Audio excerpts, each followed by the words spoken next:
Air India के plane crash में 241 जाने गई। लोग इंडिया से लंदन जा रहे थे।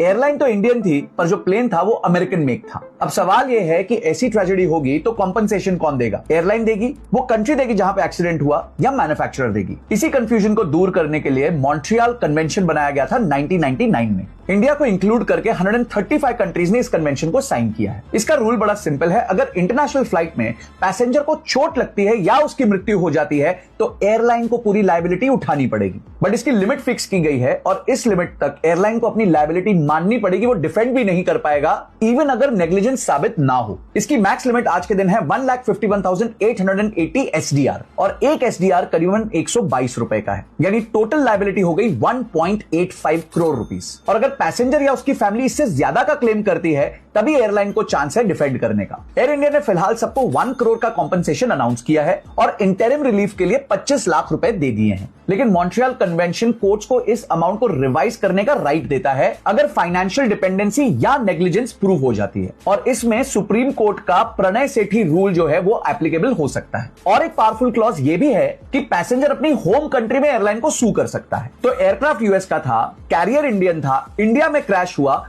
तो यूके में बैठा हुआ ब्रिटिश सिटीजन यूके में भी कोर्ट में केस कर सकता है। तो गाइज, ये इंफॉर्मेशन आपको पता थी कि नहीं, मुझे कमेंट सेक्शन में जरूर बताना। और इस वीडियो को अपनी स्टोरी पे लगा दो और व्हाट्सएप ग्रुप पे फैला दो, ताकि किसी को अगर नीड होगी तो उसको ये इंफॉर्मेशन काम आ सकती है। और कमेंट सेक्शन में एक बार ओम शांति जरूर लिख दीजिएगा उन लोगों के लिए जिन्होंने इस एक्सीडेंट में अपनी जान गंवाई है।